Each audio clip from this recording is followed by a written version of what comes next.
चलिए आज बात करते हैं objective of plant breeding. Plant breeding के ऑब्जेक्टिव क्या है, उद्देश्य क्या है उसके, ठीक है।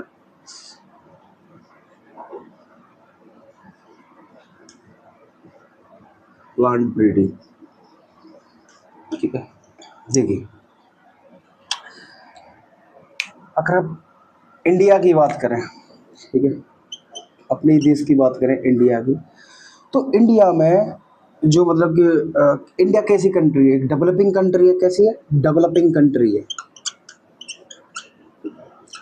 और यही बात करें अमेरिका की, तो अमेरिका कैसी कंट्री है? डेवलप्ड कंट्री है।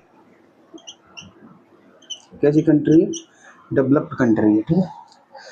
इंडिया के अंदर कोई भी ब्रीडर है या कोई भी किसी भी प्लांट ब्रीडिंग के जो काम चल रहा है, ठीक है, ब्रीडिंग के ऊपर काम चल रहा है, कोई भी ब्रीडिंग मतलब कि वो प्रोग्राम हो रहा है, वो किस पर्पज से हो रहा है? मेन पर्पज क्या है इंडिया में ब्रीडिंग का? प्लांट ब्रीडिंग का कोई भी प्रोग्राम है, ठीक है, जो प्रोग्राम चल रहे हैं, ठीक है, उसका मेन पर्पज क्या है, मतलब मेन उद्देश्य क्या है उसका? ईल्ड। किसको लेकर चल रहे हैं? ईल्ड। कैसे भी करके ईल्ड बढ़ानी है, ठीक है, ईल्ड। अगर बात करें इसके अंदर, यहाँ पर कोई भी प्लांट ब्रीडिंग प्रोग्राम चल रहा है, ठीक है, कोई भी प्लांट ब्रीडिंग प्रोग्राम चल रहा है, वो किसके ऊपर चल रहा है? क्वालिटी के ऊपर। अमेरिका के भाई किसके ऊपर चल रहा है? क्वालिटी के ऊपर काम चल रहा है। कोई भी ब्रीडिंग प्रोग्राम है, ठीक है। अगर मैं अपने इंडिया की बात करूं तो प्लांट ब्रीडर का मेन उद्देश्य एक ही है, मतलब ईल्ड, ठीक है। सबसे पहले कोई भूखा ना रहना चाहिए भाई, कोई भूखा नहीं रहना चाहिए, मतलब मेन उद्देश्य हमारा ईल्ड, ठीक है, कोई भी भूखा नहीं रहना चाहिए, ठीक है। अब जैसे इसका रीजन क्या है, मतलब कि ईल्ड को हम क्यों इतना प्रेफरेंस दे रहे हैं और क्वालिटी को क्वालिटी को भी प्रेफरेंस दे रहे हैं, लेकिन इतनी क्वालिटी नहीं प्रेफरेंस नहीं दे रहे जितना कि हम ईल्ड को दे रहे हैं, ठीक है। इसका रीजन है पॉपुलेशन। मेन रीजन क्या है इसका? पॉपुलेशन। रीजन क्या है भाई? पॉपुलेशन, ठीक है, इंडिया की पॉपुलेशन, ठीक है। जब पॉपुलेशन है तो उसके लिए भाई फूड ग्रेन चाहिए, सबसे पहले पेट भरना चाहिए, ठीक है। जो फूड ग्रेन है ना वो बढ़ना चाहिए, क्योंकि पॉपुलेशन क्या है? इंक्रीज होगी, तो सबसे पहले भाई उनका मेन पर्पज है हमारा फूड ग्रेन। हमें क्या है? फूड ग्रेन मतलब कि अनाज उगाना है, और क्वालिटी का कोई ऐसा महत्व नहीं है, मतलब महत्व है ईल्ड का। हमें ईल्ड बढ़ानी है, अपनी पॉपुलेशन की, मतलब क्या है? काम करना है, ठीक है। अब अमेरिका में तो ऐसा नहीं है भाई, वहां तो क्वालिटी पे ही काम होगा, क्वालिटी पे ही काम हो रहा है, ठीक है। क्वालिटी मतलब होनी चाहिए, सीड की क्वालिटी अच्छी होनी चाहिए, लेकिन हमारे इंडिया में ईल्ड पे काम चल रहा है, कोई भी प्लांट ब्रीडिंग प्रोग्राम है, ठीक है, ठीक है। तो मैं अगर बात करूं इसके अंदर जो मेन पर्पज है या मेन एम है वो क्या है? एक मिनट यार,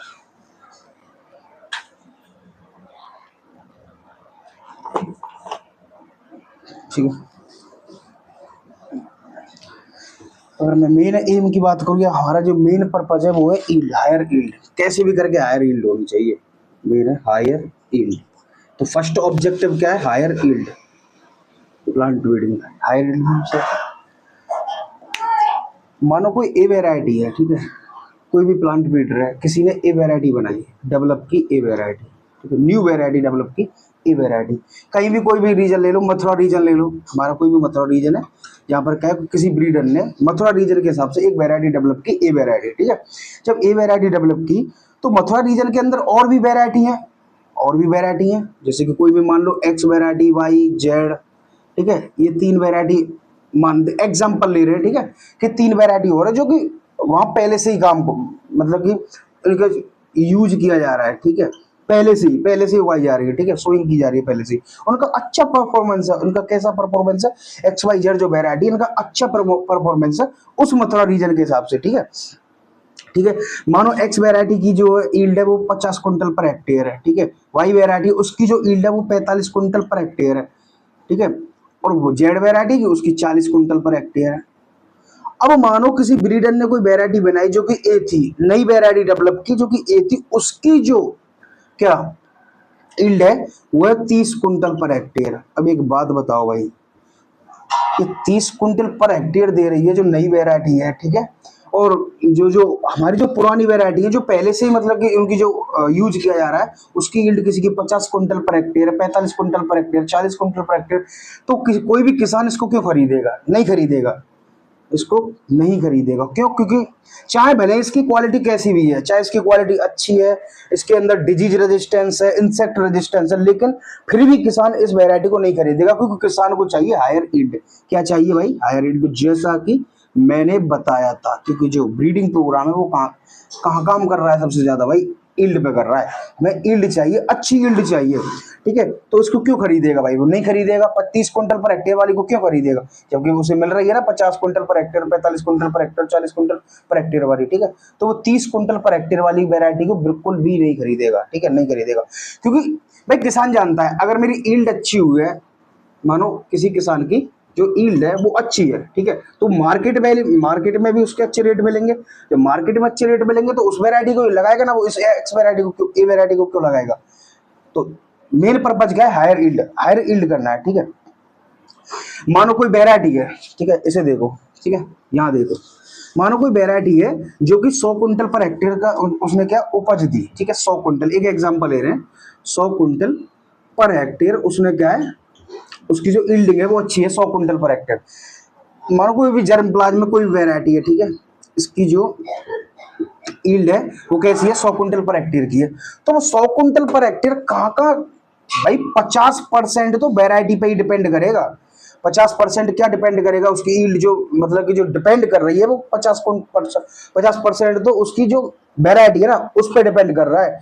और उसमें से भी 30% एग्रोनॉमिकल प्रैक्टिसेस। किस पे? Agronomical practices, agronomically practices. Agronomically practice मतलब खाद देना, पानी देना, उसका उसको मतलब अच्छी देख रेख में रखना, मतलब उसका अच्छा ख्याल रखना।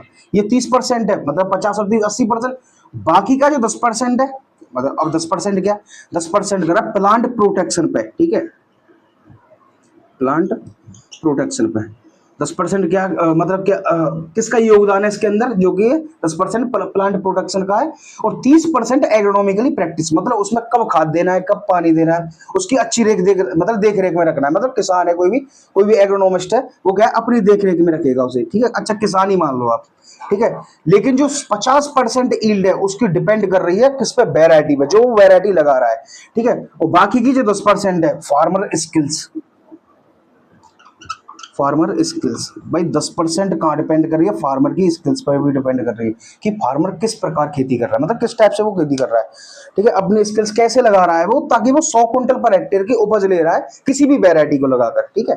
तो भाई ये 50% वैरायटी पे डिपेंड करेगा, 30% एग्रोनॉमिकली प्रैक्टिसेस पे, और 10% फार्मर स्किल्स पे, और 10% प्लांट प्रोडक्शन पे। अच्छा, प्लांट प्रोडक्शन मींस मतलब प्लांट प्रोडक्शन मींस हो गया यहाँ पर इंसेक्ट रेजिस्टेंस, मतलब कोई भी इंसेक्ट आ रहा है, कोई भी डिजीज आ रही है, ठीक है, कोई भी इंसेक्ट है, ठीक है, कोई भी इंसेक्ट है, कोई भी डिजीज है, जिसकी वजह से क्या है, लॉस हो रहा है, यील्ड का लॉस हो रहा है, तो वो क्या है? प्लांट प्रोडक्शन पर।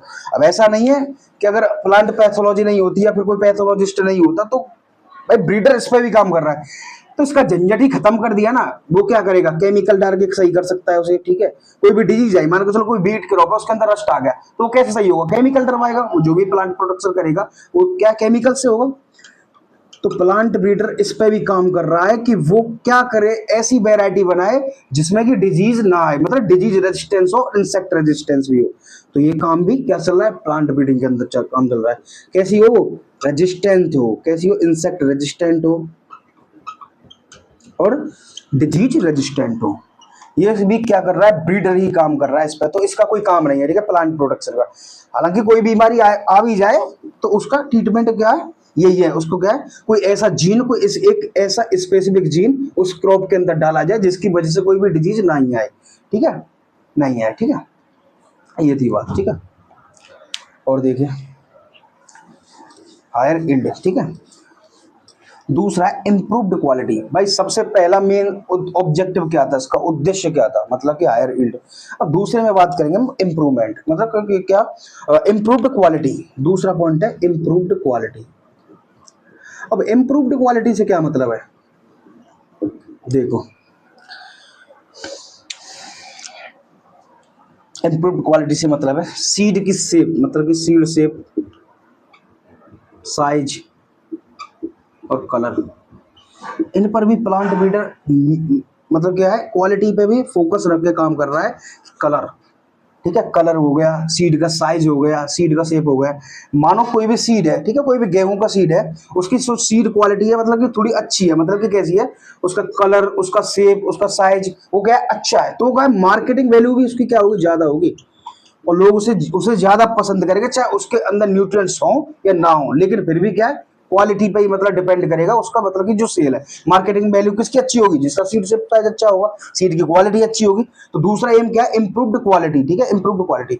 अगर मैं कलर की बात करूं तो हम जाए ग्रीन रिवॉल्यूशन से पहले, ठीक है, ग्रीन रिवॉल्यूशन से पहले क्या था, हमारे देश में मतलब कि भुखमरी फैल गई पूरी तरह से, बोल सकते हैं यार इसे, ठीक है, भुखमरी जिसको बोलते हैं यार, भुखमरी पूरी तरह से फैल गई यार, नाज नहीं, मतलब कि अनाज नहीं बचा था खाने के लिए, ठीक है, लोग भूखे मरने लग गए थे, ठीक है, क्योंकि था ही नहीं, ऐसी कोई वेरायटी ही नहीं थी, मतलब कि जो वेरायटी कैसी होती थी पहले, टॉल वेरायटी होती थी, जिनका क्या ग्रेन साइज जो होता था ना, मतलब कि जो जो स्पाइक जो साइज होता था बहुत छोटा होता था, और वैसे उसकी लेंथ ज्यादा होती थी, तो क्या लॉजिंग रेजिस्टेंस, मतलब लॉजिंग रेजिस्टेंस तो कुछ ऐसा था ही नहीं यार। मतलब क्या था, मतलब कि यार मैं कहूँ ग्रीन रेवोल्यूशन से पहले जैसे ही भुखमरी आई, जो एम एस स्वामीनाथन कहाँ गए, ठीक है, एम एस स्वामीनाथन विदेश से क्या लेके आए, कुछ सीड लेके आए, उनका उन सीड्स का कलर कैसा था, रेड कलर के सीड थे वो, पता है, यहाँ के लोगों ने ना पसंद नहीं किया था, उन सीड को पसंद नहीं किया था, उन्होंने बोला भाई भूखे मर जाएंगे लेकिन इस रेड कलर के सीड को नहीं खाएंगे आप,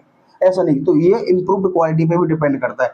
तो कलर अच्छा होना चाहिए, ठीक है, चाहे उनके उसके अंदर कितनी भी अच्छी न्यूट्रिएंट्स थे, कितनी भी अच्छी क्वालिटी थी, लेकिन उन्होंने क्या पसंद नहीं किया, जो वेरायटी आई थी, जो आई थी ग्रीन रेवोल्यूशन से, ठीक है, तो ये क्या है, इम्प्रूव्ड क्वालिटी पे दूसरा पॉइंट है, इम्प्रूव्ड क्वालिटी, ठीक है।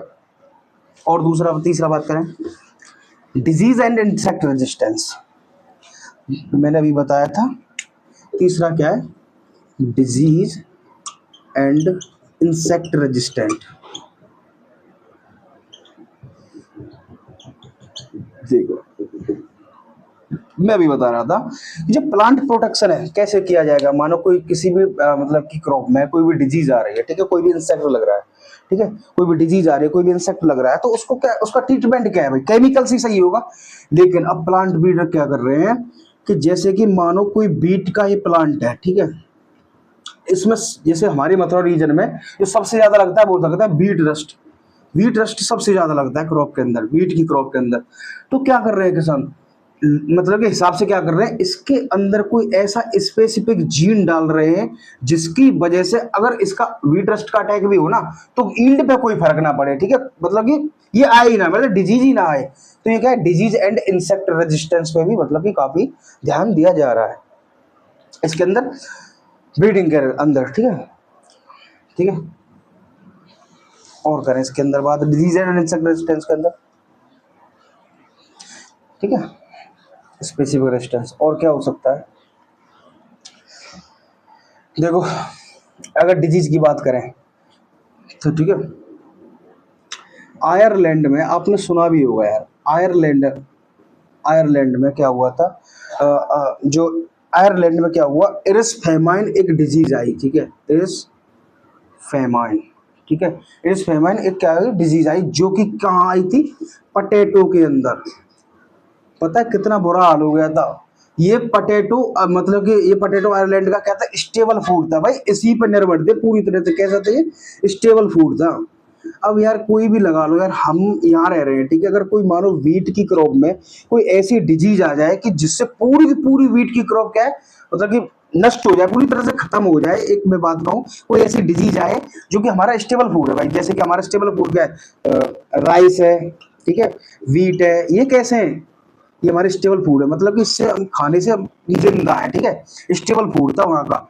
अब मानो यार ये डिजीज आने की वजह से वो भुखमरी फैल गई थी, कई लाखों लोग इसकी वजह से खत्म हो गए थे, आयरस फेमाइन की वजह से, ठीक है। तो ये किसकी वजह से हुआ था, इस मतलब कि इसके अंदर जो डिजीज आई थी वो आई थी late blight of potato, late blight of potato, ठीक है, पटेटो के अंदर एक डिजीज होती है लेट ब्लाइट ऑफ पटेटो, जो मतलब कि जो किसकी वजह से थी, फाइटोप्थेरा, फाइटोप्थेरा इन्फेक्टेंस, फाइटोप्थेरा इन्फेक्टेंस, ठीक है। इसकी वजह से क्या है, बहुत वहाँ भुखमरी फैल गई यार, वहाँ बहुत लोग मर गए, ठीक है, एयर्स फैमान की वजह से। जैसे हमारे इंडिया में कौन सा आया था, कौन सा था इंडिया के अंदर, जो था इंडिया के अंदर था ना, वो था बंगाल फेमाइन।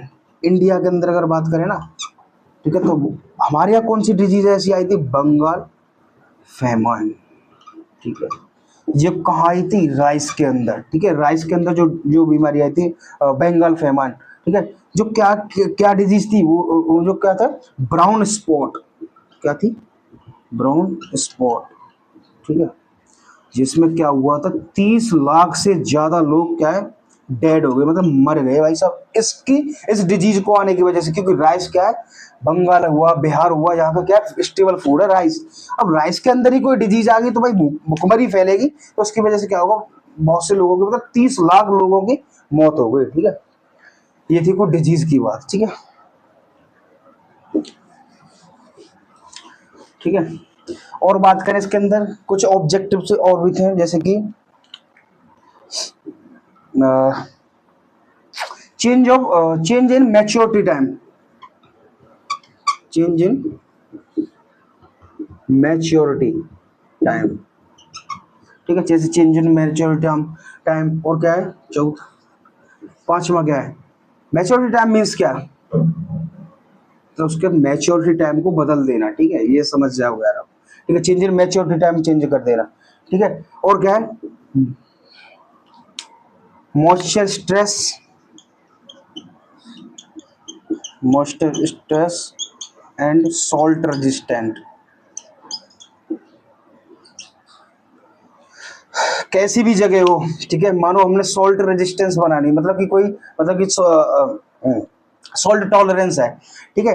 अब मानो यार देखो, कहीं कहीं जगह पे सैलाइन सॉइल है, ठीक है, सैलाइन सॉइल है, तो क्या वहां की वेराइटी नहीं बनाई जा सकती, बनाई जा सकती है, ठीक है। तो उसके लिए कैसी वेराइटी बनानी पड़ेगी हमें, जो कि कैसी होगी, जैसे कोई वीट की वेराइटी है जो कि सैलाइन सॉइल है जहां पर उगानी है, ठीक है। जैसे कि ये वेराइटी कैसी होगी, कोई वीट की वेराइटी होगी, ये वेराइटी होगी, ये वेराइटी होगी सॉल्ट रजिस्टेंट या फिर सॉल्ट टॉलरेंस। मतलब क्या है ना, उसके अंदर सॉल्ट को झेलने की क्षमता होगी, ऐसी भी वेराइटी ब्रीडर बना रहा है। तो इस पर भी ध्यान दिया जा रहा है। जैसे मानो यार कहीं कहीं पर जगह में पानी नहीं होता, तो क्या वहाँ खेती नहीं होती, होती है, फिर भी वहाँ खेती होती है, क्योंकि वहाँ के हिसाब से ऐसी वेराइटी डेवलप की जा रही है जिससे कि क्या है, ठीक है, जिससे क्या है, वहाँ की क्रॉप हो जाए, ठीक है। यही था moisture stress and salt tolerance, इस पर भी ध्यान दिया जा रहा है, ठीक है। और क्या हो सकता है, ठीक है, इतने 5 पर ध्यान रखो, ठीक है। अब ये मेन जो ऑब्जेक्टिव प्लांट ब्रीडिंग है, ठीक है, ठीक है, थैंक यू।